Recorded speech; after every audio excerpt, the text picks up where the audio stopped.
The first day of the Republican National Convention in Cleveland, Ohio, and just a few hours in, protests and chaos inside the Quicken Loans Arena over the rules that will govern this convention. Just a few hours into this four-day event, anti-Trump delegates asked for a state-by-state roll call vote after collecting signatures on petitions calling for this vote. They had support from a majority of the delegates in 9 states, which is 2 more than needed. But Representative Steve Womack, who was chairing the proceedings, told the crowd that delegates from 3 states withdrew their signatures. He then declared that that effort had fallen short, setting off uproar, as you can hear here, among those delegates who started chanting and protesting inside the arena. And now it appears the crowd has calmed down a bit and the event is moving forward, and there is a lot of stake at this GOP convention. Over the next 4 days, the convention will host approximately 2,470 delegates and 2,302 alternate delegates from all 50 states. Each night will center on a different theme. The theme for today is Make America Safe Again. More than 25 people are giving speeches on the Republican Party's plan to protect our country, including 2 Marine Corps veterans and former New York City Mayor Rudy Giuliani. But of course, the focus is Donald Trump.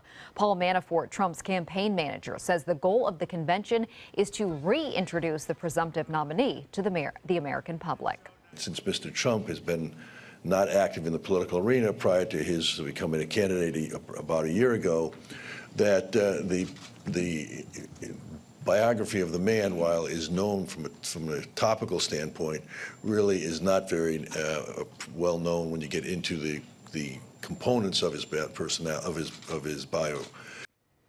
Trump's wife, Melania, will be the first of several members of the candidate's family who will speak at the convention to paint a picture of Trump's character beyond what America saw during the primaries.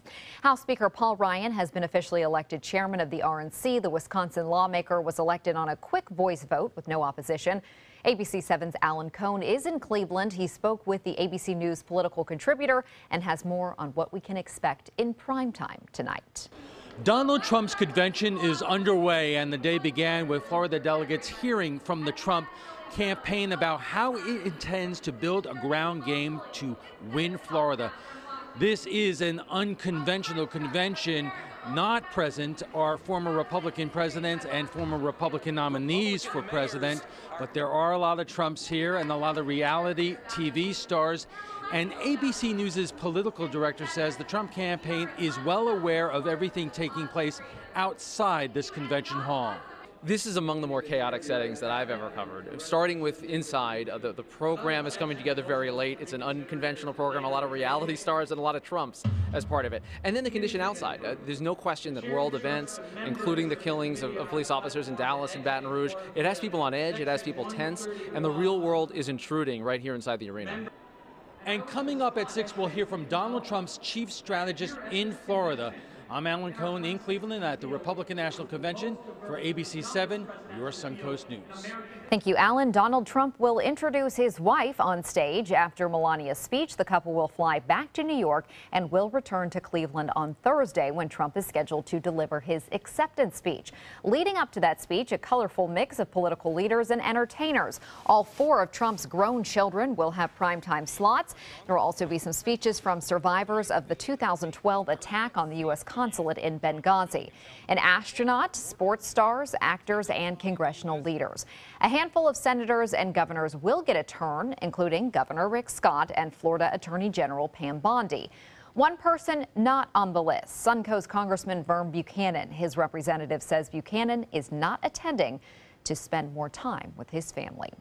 And we will continue to bring you these live updates from the RNC convention tonight and all week long.